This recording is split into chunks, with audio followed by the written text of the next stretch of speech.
So I started in 2008. So I was in a community newspaper in the San Francisco Bay Area called the Tri-City Voice. And I was in that newspaper for 3 years. And then after that, I was in the Philippine News Today, Filipino American community newspaper in the San Francisco Bay Area. And I was in that paper from 2011 to 2023 and stuff. And the organizations that I'm in, the Association of American Editorial Cartoonists, Petit Bulag, that's the group of Filipino political cartoonists that Kartunista Zach started and stuff. He started it with two other cartoonists and stuff. I'm in the Cartooning for Peace and the Cartoon Movement. And I've had my work published in, there's a American newsletter called Counterpoint. I was in the Philippine News Today, to the Tri-City Voice. This week I was in the Le Monde. It's a French newspaper and stuff. I just found out about it a couple of days ago, so I'm kind of excited and stuff. So, but I don't know French, so I don't know what the article's saying. So hopefully it was good. But so thank you. Okay, sir.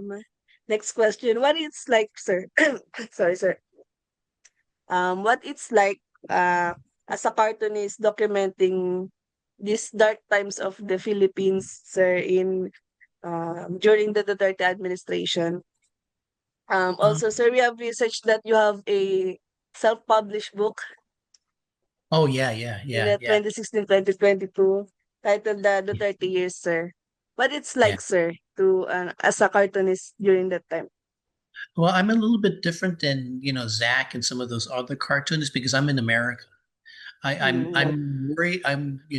It kind of scared me because my I was a teenager during the Marcos years during martial law, and one of my cousins marched, and so I think when Duterte came, I was worried that the dictatorship is coming back, and that it scared me not so much for myself, but for my relatives who are still in the Philippines and stuff. mm, Because the martial law period was pretty bad and stuff. And but when Duterte came, the extrajudicial killings, the red tagging, all of that stuff really worried me. But I'm glad that he's being jailed right now in the ICC. But the Bong Bong Marcos, I don't really trust him either and stuff. But um, you know, I'm assuming that there's less extrajudicial killings right now under Marcos, but I think the red tagging is still going along, right? yes, Or sir. Yes. yeah. So and with the corruption because of the corruption that was exposed during those flooding projects and stuff. Who knows and stuff. I think is Sarah Duterte, is she running again, right? She gonna run in 2028, I guess, or Yes, sir. yeah, and stuff. So, good luck to you, to you all and stuff. You're gonna, as journalist students, you're gonna have a lot to cover and stuff. So, but even though I've never, I've only been in the Philippines 1 month my entire life, I still care about it because that's my Mm, heritage and stuff. And I know enough Filipinos who went through the martial law period to know that dictatorships are never good and stuff. So people will die unnecessarily just because they speak out and stuff. So I worry and stuff. So okay. yes, sir. Um, Speaking of human rights, sir, let me share my screen, sir, and Oh let yeah, sure. us start with.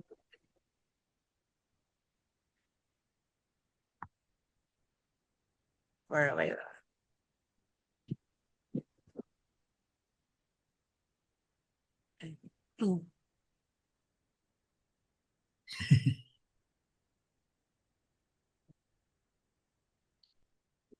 Are the cartoons already flashing the screen, sir?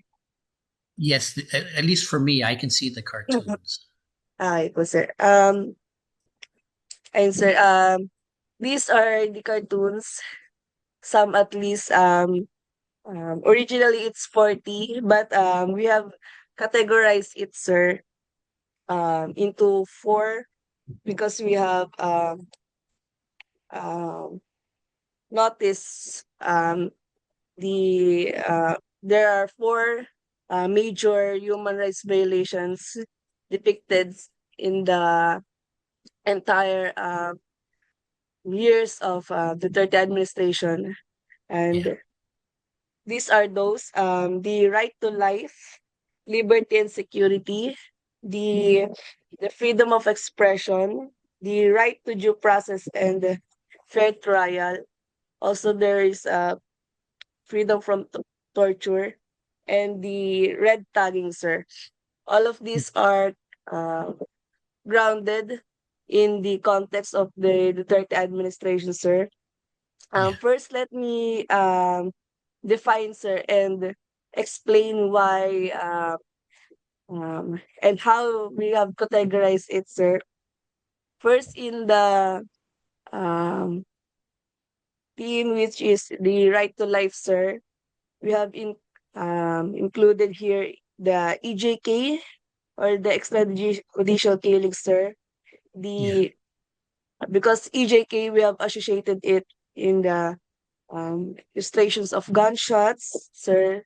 The police, um, the term nanlaban, which is mostly associated with the police. Um, the nanlaban term are translated into uh,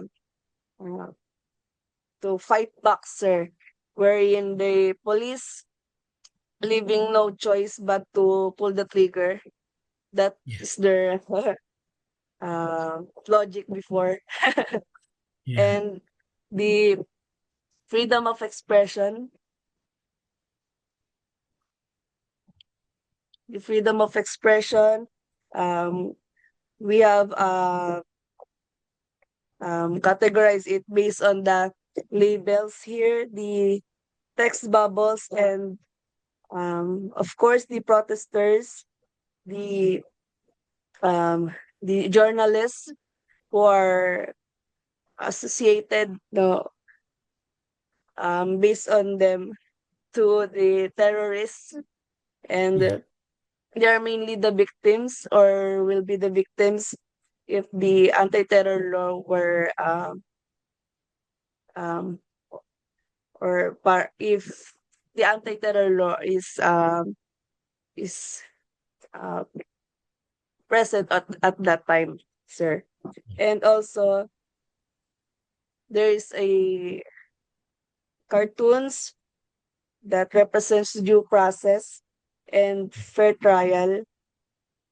The victims are commonly, sir, the poor, the the normal Filipino, the Juan de la Cruz, Yeah. and those who are can't afford the justice, sir. And also uh, this represents the um, justice in the Philippines, wherein the um, justice is only for the for those who have connections and for those in power, sir. Yeah. And also the red tagging, Yeah. um, because we have noticed there's a um, colors of red. The this represents the suppression and intimidation of the press and the journalists and Yeah. the political protesters, sir. Our analysis, sir, are mainly based um, on a theory, sir, which is a um, semiotic theory wherein it helps us to analyze without a background in cartooning, sir. We are not editorial cartoonists, but this help us to structure or have an criteria to Yeah. analyze a cartoon. Yeah. Sir, so in that sense, sir, Regarding themes, sir, no, our questions for you is, what signals or cues indicate that editorial cart- editorial cartoon is addressing a specific human rights issue, sir? Oh, well, I think all cartoonists have to make an assumption that people will understand certain things about their cartoons. They have to make certain assumptions about their readers because we're talking in a visual language and stuff. We have to assume that the symbols that we use are symbols that the readers can understand. I think for the specific issues of extrajudicial killings, that's just in the news and stuff. So, when Kartunista Zach, he's a very good cartoonist and he's very good at using visual metaphor in conveying his cartoons. So he uses visual signals that everybody can understand and stuff. Since extrajudicial killings were in the forefront of the news and stuff, it was easy for readers to understand because he's using specific symbols, killings, blood, red, for red tagging, I'm guessing Yes, he, sir. he does the same thing for that too. So for the legal profession, for, making sure there's no arbitrary torture, there are certain visual symbols that he uses that everybody can understand and stuff. So, um, I think that's, you know, editorial cartoonists are by its nature political, because it's in the editorial section and stuff. So for an editorial cartoonist, you just assume it's going to be a political cartoon and stuff. That by its very nature, editorial cartoons are political because, um, you know, if they weren't political, they wouldn't be editorial cartoons. So, Yes, sir. yeah. Editorial cartoons are always political. Yes, because if in the comic section you have the choice of being political or not political and stuff, but in the Mm. editorial section, it's almost always political and stuff. I can't think of an example of an editorial cartoonist who's not political and stuff. Mm. So because the editorial section is in and of itself political. So the opinions that an editorial is political. So I think anything in the editorial section, whether it's a cartoon or an article, you just assume it's political. Okay, sir. Um, Also, sir, in interpreting a cartoon, sir, or the theme of a cartoon, how can such interpretation be considered um not opinion based, sir? Oh, yeah. I think you know, I think most cartoonists we do research before we do our Mm, cartoons. One of the important things about a cartoon is uh, you know, um, we comment on the political situation and stuff. mm, I think one of the problems we have is because of the internet, there's a lot of disinformation. And mm, so I think it can be hard to tell if a cartoon is based on facts or mm. not and stuff because it's hard to figure out what are facts, right? So, but Yes, I sir. think, yeah, so I think part of it is the Mm, where is this cartoon being published and stuff. If it's published in a reputable news site like Rappler or ABS-C, mm, yeah, I don't know what and stuff, but or if it's um, more of a if it's in a blog and stuff, you can have to fact check and see because who mm, knows if the blog is based on facts or not. But if it's an altermedia, or if it's in Bulatlat, you're assuming a more leftist perspective, but it's still based on facts and mm. stuff. So yeah, I think it just depends. The context is important and stuff. So. Yes, sir. Regarding in the contextual relevance, sir, how does the cartoon reflect the political or social context of its time, and what background knowledge is needed to interpret it accurately, sir?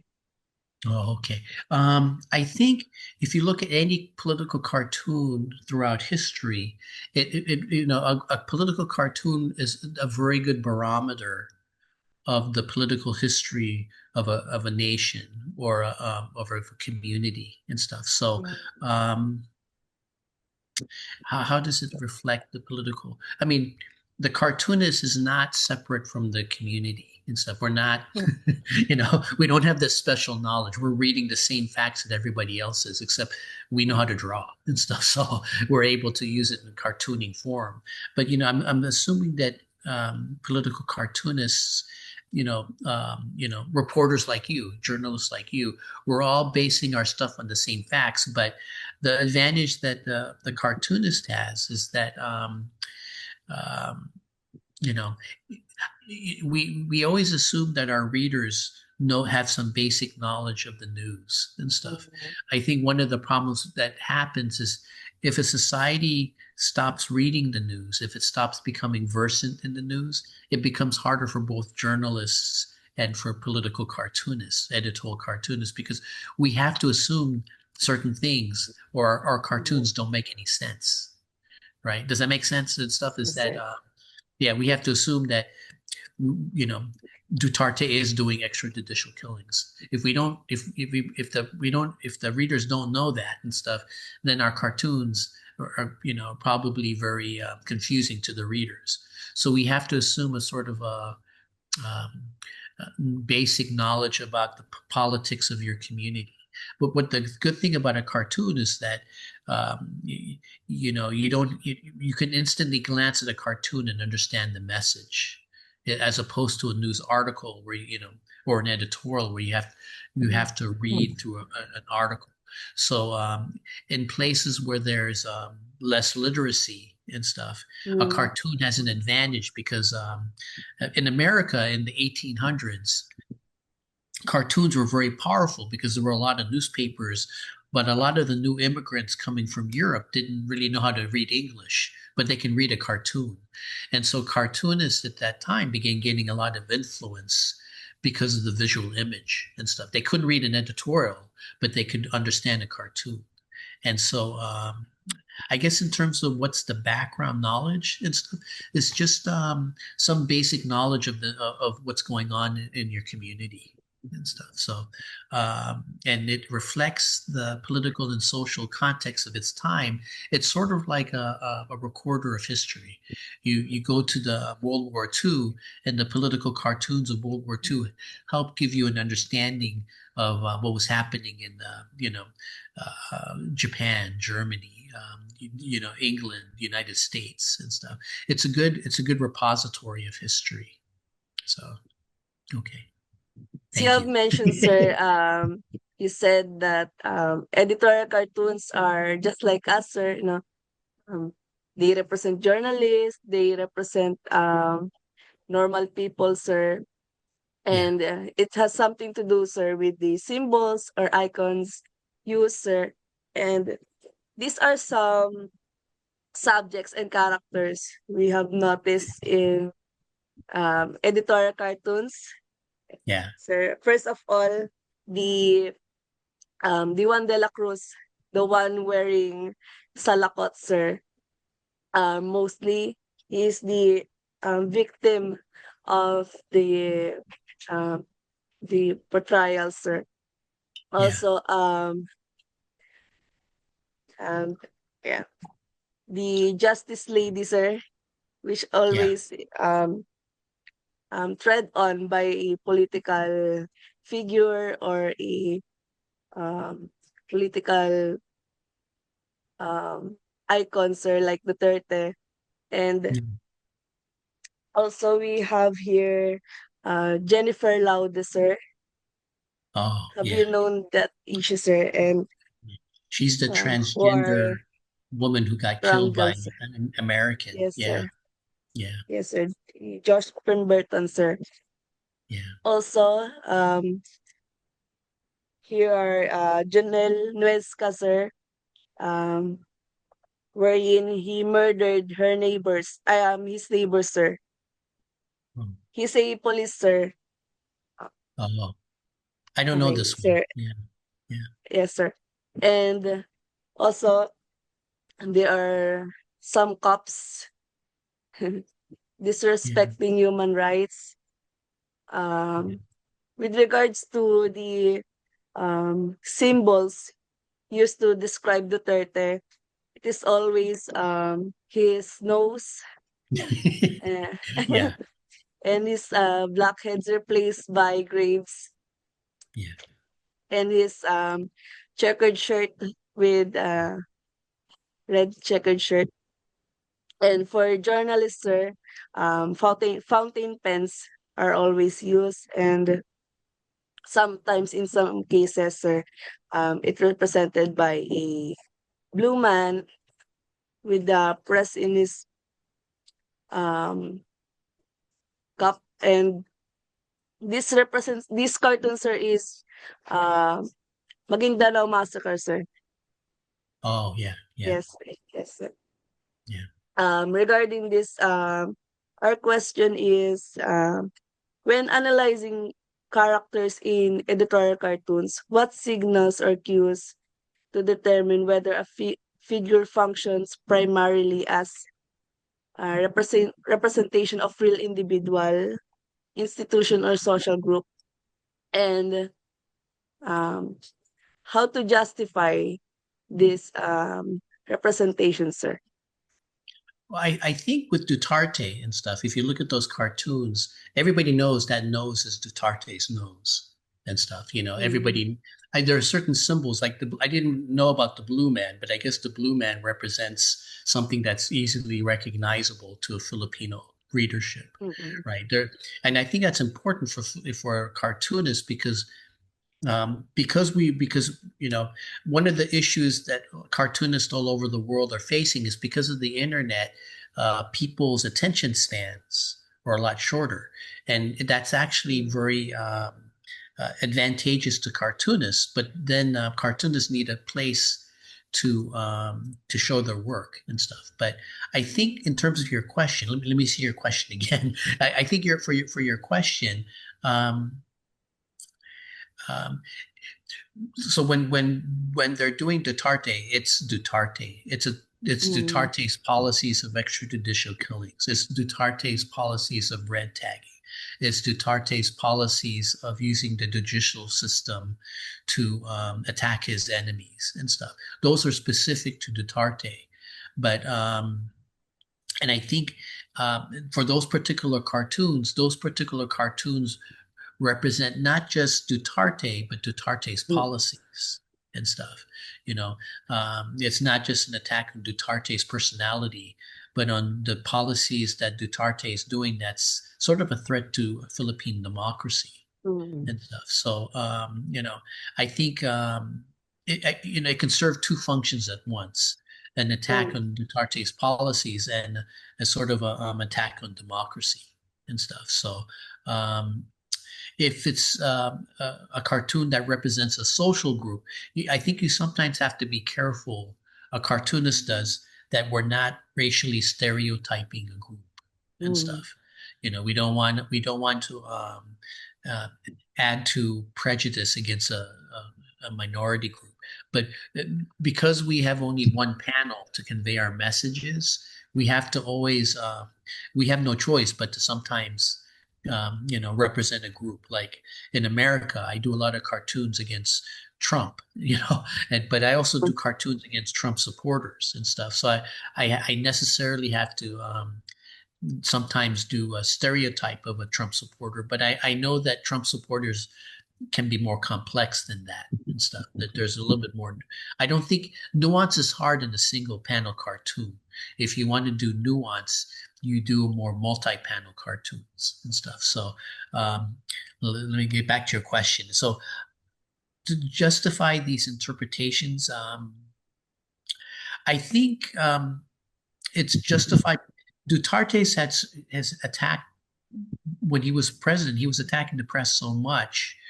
I think cartoons do a very good job of pushing back. In a way, mm, journalists have to be impartial, I guess, in a lot of times. Whereas cartoonists, we have the freedom.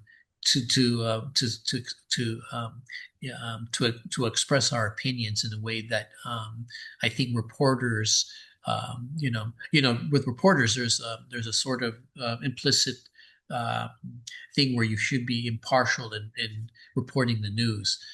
We don't have to be cartoonists don't have to be impartial, so Mm-mm. we can really if we if, you know we can really attack what we think of as authoritarianism or criminal conduct or paramilitary forces or any religious intolerance.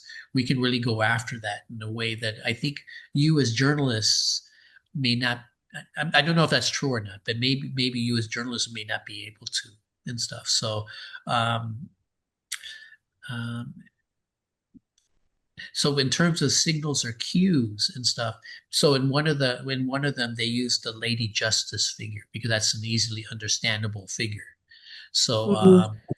the one of them, the nose, is an easily understandable figure, and it's also helpful because for cartoonists, it's a way of protecting themselves because Duterte um, like to threaten to sue news organizations if they Yes, sir. criticize him.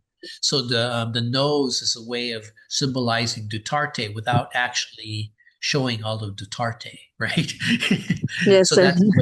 that's a way for cartoonists to protect themselves. So um, Lady Liberty or easily understandable figures that the Mm.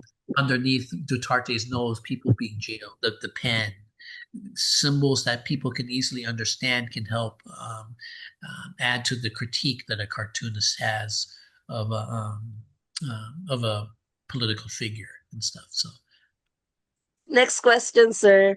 How was the semblance or the icons, sir, the contextual associations and the symbols work together, sir, as a cartoonist to convey a political or a social message, sir? I think they work together because they work together as a form of communicating to the reader, and everything is about communication, as I mentioned and stuff. These symbols, like in America, if you see Uncle Sam, that represents the United States. If you see the Russian bear, that represents the Russia. Or if we see the Chinese dragon, we know that represents China and stuff. So it makes it easy for the cartoonists to be able to convey a message. If we have Dutarte's nose, we know that's Duterte, right? Or the woman of justice, the blindfolded woman of justice. We know that represents impartial justice and stuff. So when you put those figures together, you can use them in several ways to convey your message because the readers, you just assume the readers know what these mean and stuff. So when they work together to convey a political message, it just makes it easy and stuff um, for the cartoonist to connect with the reader. Um, because if you don't have those type of things, then you can't really do a single panel editorial cartoon. You have to do a multi-panel cartoon or even a graphic novel and stuff. You have to do something longer where you have to explain things and stuff. So with those symbols, you don't have to explain because it's just something cultural. Everybody in the culture knows what those symbols mean and stuff. So um, it makes it easy for a cartoonist. So okay.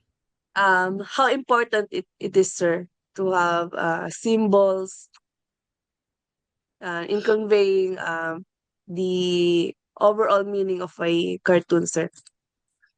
I think it's important because you know um, in the Catholic Church, when you see the cross, that represents Jesus and stuff. You put that in a certain context. Then, if you put a cross in the context of the poor, then that conveys a social message, with the symbols of the nose, of the Duterte killing, the Lady of Justice. That conveys a social message that's quick and stuff for the reader to understand and stuff. Extrajudicial killings, using the judicial system to favor, taking away the impartiality of the judicial system. All of those things are important issues and stuff. So, is it a visual marker? I guess it is and stuff. Um, I'm thinking that all of these kind of visual markers are helpful and stuff. It makes my job a lot easier. So, whereas I think with you guys as journalists, you have to. I can say in one symbol what you have to say in a couple paragraphs and stuff. That makes it easier for me. So.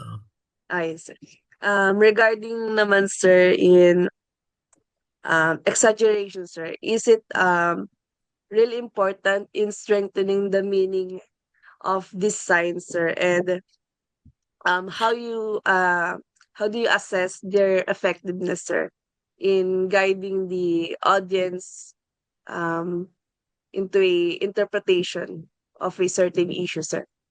Yeah, I think exaggeration is important both in humor and Mm-hmm. also in terms of like if you wanna convey something that's dangerous and stuff. So like if you had like a big soldier hovering over a small civilian and stuff, that conveys danger, right? And stuff. It's Mm-hmm. these are good visual metaphors that we can use. Uh, a lot of times, the use of visual contrast is important and stuff. So conveying the rich versus the poor, conveying a soldier against a civilian, and any of that stuff is anything to help the cartoonist. I think reader, we can see visually, we can interpret things visually a lot easier than we can um, what's the right word and stuff. If you look at the fine arts and stuff, the fine artists have been what the cartoonists have fine artists have been doing for centuries and stuff is using visual messages. So, like the Catholic Church, the reason they have a lot of artwork in the churches is because they're able, not everybody can in the Middle Ages, not everybody could read, but everybody can see a picture and stuff. So if you see the picture of the crucifixion, the picture of the Last Supper, the picture of this, it easily conveys a message to worshipers who at that, in the Middle Ages, there weren't any schools to teach people how to read, so nobody could read the Bible. But the church was able to use pictures to teach the people who went to Mass how to learn about the Bible without having to learn how to read. And I think cartoonists, are doing the same thing in the newspaper or in the news media, is using these sort of exaggeration to, um, you know, um, one of the things we have to, if you look at a cartoon and you look at a photojournalist photo and stuff, we're competing. We can't compete with real life. But one of the things for photographs can't do that cartoons can do, we can use exaggeration to emphasize, the absurdity of an issue of a situation or the tragedy of a situation and stuff. So some things just Duterte was dangerous, but some of the things he did were also some of the things he said were also kind of absurd and kind of funny, right? And stuff. So Exaggeration is very important yeah. So in that exaggeration sense. is very important in exaggerating his qualities and stuff. The sort of absurdity of some of the things that he did and stuff. So um, Yes, yeah. sir. Okay. Thank you. Regarding, sir, in representation of power, we have noticed in the cartoons um, the representation of power always uses juxtaposition, sir. Um, there are always a panels.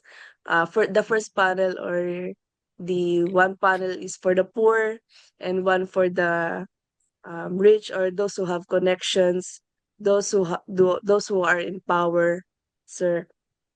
Um, Regarding with the context of these cartoons, the first one uh, is Juan de la Cruz, of course, and uh, where he are pleading for help during the pandemic times, sir. And what he have received is arrest.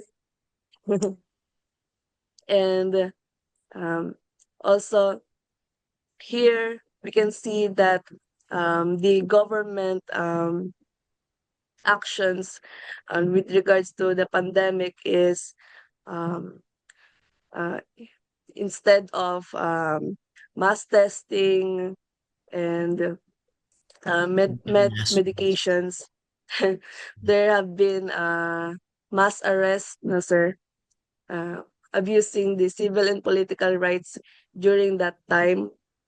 Also, um, here, how the government identifies a terrorist. Um, Here, a political protesters, instead Yeah. of um, identifying a real terrorist. Also, there is here a EJK victim that is that belongs to the lower class of society, and also the other panel represents a those who are have connections in the authorities or the higher power, who have special treatments with regards to certain issues, sir. The question is, how are power relations in cartoons communicated, sir, as a cartoonist, and why is just the position important, sir? Well, I think visual contrast is an important part of any political cartoonist toolbox and stuff. The issues facing the Philippines, economic inequality, um, the political dynasties having power, while the mass of people, don't and stuff. Mm. All of those pictures, all of those tend to be binary, right? So it lends itself to juxtaposition because juxtaposition, a lot of Philippine issues, are they're not binary in the sense that, but there's a sort of you know the extrajudicial killings. Most of the victims were the poor. Zach was able to express that very easily by juxtaposing one cartoon of Mhm. extrajudicial killings with the other of people of privilege, being able to Privilege. not suffer from that and stuff. I think contrast is a very good tool and stuff. So, and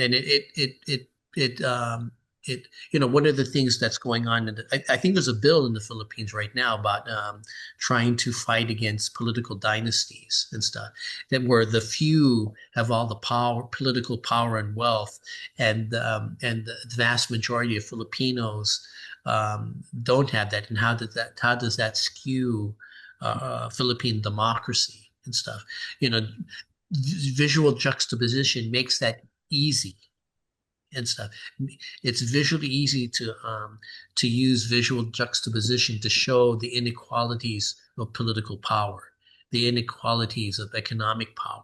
It's just easy and stuff, and it's another tool in our visual toolbox. So yeah. Yes, sir. Thank you, sir. Oh, sure. Yeah. Another visual strategy, sir, is the labeling po. Um, Here we can see clearly that the um, war on drugs text uh, placed on the nose of Duterte, sir, no, saying that he is the author of the war on drugs during Yeah. that time, and the and that happened um, here in the Philippines. Also, there are labeling here of an institution, which is the ICC. Yeah. Also, um, the label here below the first cartoon is mass testing, not mass arrest. It's a uh, protest or a call for a immediate solution for the pandemic. Also, um, the one we have mentioned earlier, the poor and the extra special ones, or the Yeah. those who are privileges, those who have privileges, sir. And also here there are there is a text bubble which indicates that um, a caught on cam police murdering his neighbors, and it's also indicated that the nanlaban term, uh, which most of the police that time uses to cover up their abuses.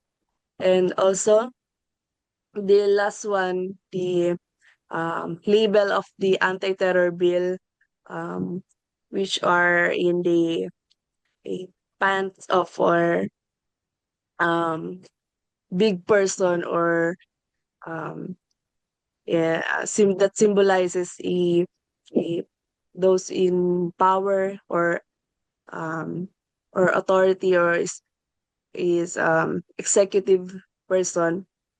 Um, the question, sir, is how do these captions, labels, and speech bubbles in editorial cartoons guide the interpretation, and how they can clarify or emphasize the cartoon's message, sir? I think they make it clear and stuff. Some things you can just say, you just have to say with words. I think with especially when you use words and labels and speech bubbles, you're usually trying to convey a more nuanced or more complex idea and stuff. So Mm, I think that's an important thing. Some things just go well with the label and stuff. Sometimes you see a picture, and you have the caption to mm, clarify what this actually means and stuff, so you don't have to guess and stuff. Some things are easy to figure out, like Duterte's nose, but other issues, other mm. things, if it's a less well-known political figure or a less known figure, having a label helps you clarify who this, what this cartoon figure is and stuff. So I think it's just it helps with nuance. It helps with yeah, with a joke, I guess, and it helps with clarifying lesser known figures that the public may not know as well. So I see. okay. Regarding, sir, with the tone of the message, sir, how can we distinguish whether the cartoon are uh, critical, sympathetic, or satirical, sir? What Um, are the differences? Oh, oh, okay. Well, I know, like with well, almost all political cartoons are critical and stuff. It's, unless it's but I think sympathetic cartoons are those cartoons where you have where the cartoon where Zach, this particular cartoonist, he does a very good job of doing all three, but his sympathetic cartoons, you can tell he has a lot of sympathy for the poor, mm, the victims of extrajudicial killings, the victims of unjust trials and stuff. He's sympathetic towards. He's critical of the wealthy and stuff. He's critical of those in power. He's critical of Duterte and the military's and or the police's impunity. Satirical. I think it's the you know. Um, I think how do you tell the tone? I think an easy way, well, I think, it's one of those things where you can tell when you see it and stuff. Some Mm, things are just hard, you know, like extrajudicial killings. It's not it's a subject that most cartoonists try not to use humor at because it's just not a funny subject and stuff. yes, sir. For me, if I do a cartoon on extrajudicial killings, if I try to do it humorously, I feel like I'm being disrespectful of the Mm, victims and the victims' families and stuff. I think Zach is the same way. Whenever he makes fun of the transgressors, the people who commit the extrajudicial killings, but he doesn't make fun of the victims. You know, so his cartoons, or like the one where the Lady Justice being killed. It's a mm, very satirical cartoon, but it's also the tone is actually it's kind of sad and stuff. I think if you're in the situation and stuff, it's um, you know yeah, so if when you're asking about how do these different tones shape the audience's interpretation, um how would I say this, I think 5 years later and stuff, if you look at Zach's cartoons, mm, um, you look at it differently than if you were at the moment and stuff. If you're at the moment and you're really scared of the extrajudicial killings, or if you're mm, scared of if it's happening at the moment, it takes a very different tone and stuff. So mm, you can look at it more impartially 5 or 10 years later and stuff. I think it's similar to like if you look at cartoons from the 70s and 80s during the martial law mm, period and stuff, you look at those cartoons differently now than back then when there was actually happening, the disappearances, the torture, the the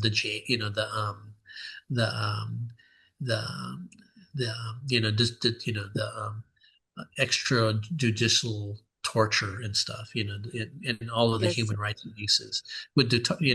Zach is very good at conveying different Mm, tones in this cartoon. It's both. Some of his cartoons are funny, but in a mm, a very dark way. so yeah, so he can put humor in his cartoons, but the tone is still dark and stuff, and it's mm, still serious and stuff. He yes. doesn't. He doesn't. There's a basic respect for the victims of Duterte Mm, mm. in his cartoons. Yeah. Does that make sense? Nice. Or Yes, sir. oh, okay, okay, okay. There's a lot of reflections.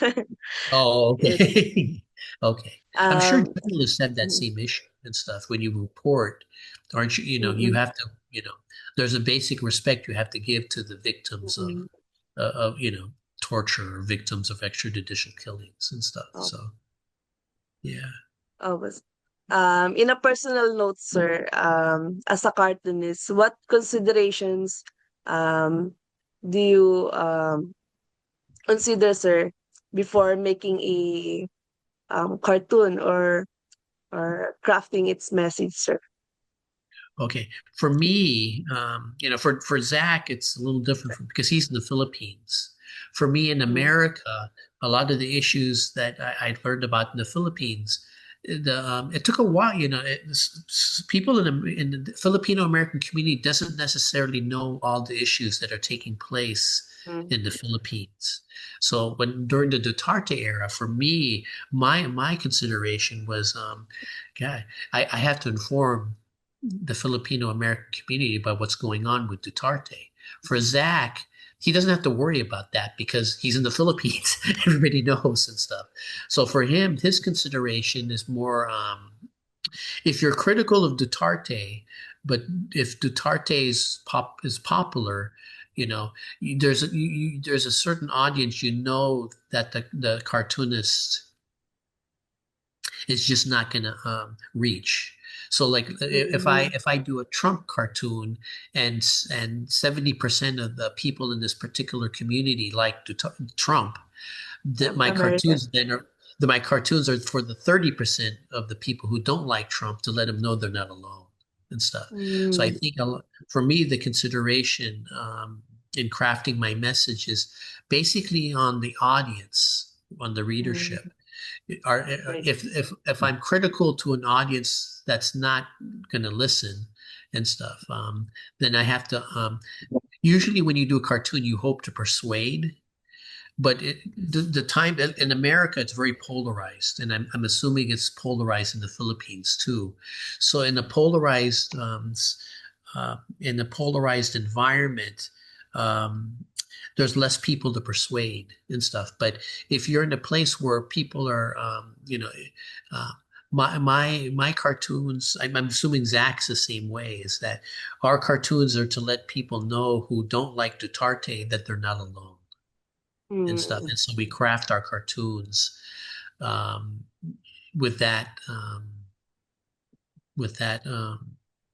So you wrote is a supportive, in a way, it's supportive and critical.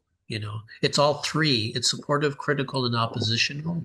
But in many ways, in a polarized, with all of the disinformation and stuff, we're just hoping that people who agree with us know that they're not alone. mm.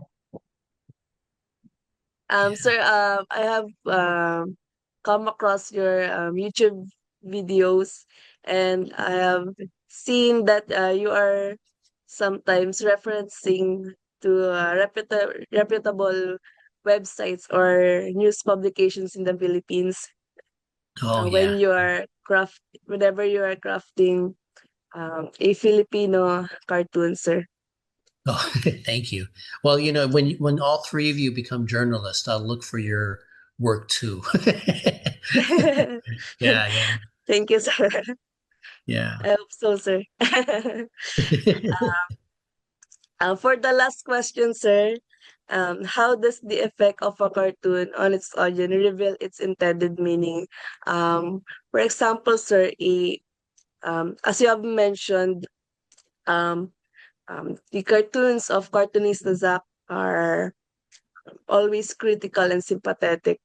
Um, does it reveal, sir, that or the or also the interpretations and the um yes, sir, the interpretations from the audience and the reactions from the social media, it's always like they sympathize to the to those who are victims, or it is it always or is it inseparable, is it always the meaning connected to the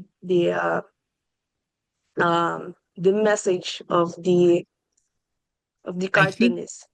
I think you're right and stuff. I think you're right that the meaning is inseparable from the audience in a way because Mm, we're different than other types of cartoonists in the sense that because we're political and stuff, and because political cartoonists in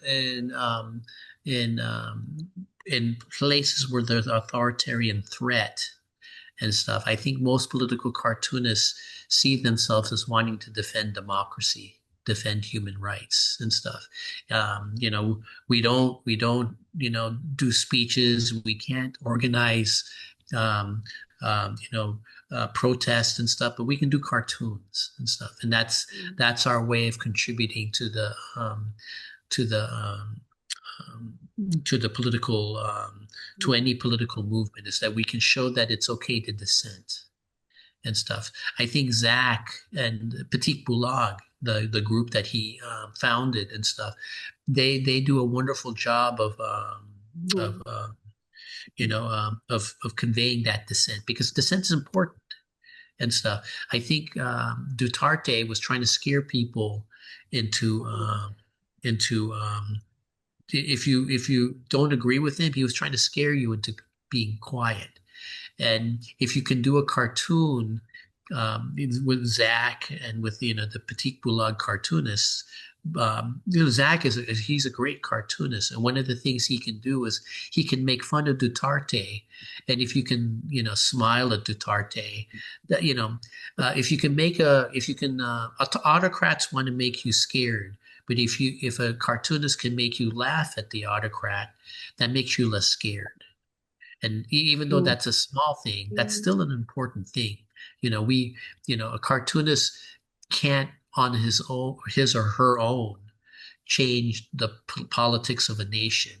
But, I don't think anybody can, but we all have a part to play, even if it's a small part. So for journalism, if we can, part of the political cartoonist's effect on an audience, Mm. um, is basically the same thing as a journalist. We keep power accountable. When they try to cover up things, we try as much as possible to bring truth to light and stuff. Yes. If there's human rights abuses, we try to make sure that people know. And if people are being harassed, if nobody else listens to us, hopefully the people who are being targeted can listen to us and know that they're not alone and stuff. I think that's important. So the effect of a cartoon on its audience, it depends. In the Philippines, one of the big problems is the trolls. Mm. Yes, I sir. guess Duterte hired. I think Marcos did too. They got trolls to attack anybody who criticizes them. So um, I don't know about so I think it's harder for us to figure out Mm. what our effect our readership is, but we Mm. have to make the assumption that when we put our stuff out, and if we have a avenue where we people can see our cartoons, that some people will see the cartoons and be encouraged and stuff. That um, um, the various that if people are hopefully like some people and when they go to protest they use the cartoon as a sign, right? Or they use the um, you know we in our small way we can help with the debate. We can help with putting light to injustice and stuff. So um you know when I read about the effect of how can the effect of a cartoon on its audience reveal its intended meaning, when you have trolls, it's harder to know. But the effect of a cartoon on somebody who's marginalized, I think that's Mm. how you can tell and stuff. If it helps them to survive to go through their to survive and Mm. survive their marginalization and feel less isolated, that's all we can do and stuff. There's other factors that we need and stuff, but hopefully, you know, cartoons, it potentially can do a lot and stuff, but it depends Mm. on can we find places where people can see our cartoons. So Mm. yeah, it's Yes. I'm giving a very wishy-washy answer. Sorry, but I think cartoons can have an effect, but there's a lot of factors that it's dependent on and stuff. I think the same thing with journalism. Journalism can have an effect, but there's things going on, the disinformation, the trolls and stuff. I think Mm. both cartoonists and journalists, um, we have the same um, we have the same issues, in terms of reaching an audience and stuff. So I don't know the solution, but Petit Bulag and I know Rappler, they're trying to fight disinformation and Mm. stuff. So and Bulatlat, all of these other, ABS, all of these, they're trying to figure out ways in which journalism can survive today and stuff. So you three are sort of the future and stuff. So you guys are going to be the ones to try to figure that out and stuff. I have no idea. I hope so, sir. I hope. Thank you very much, sir, for Oh yeah, sure. the wonderful insights. Well, thank all three of you and stuff.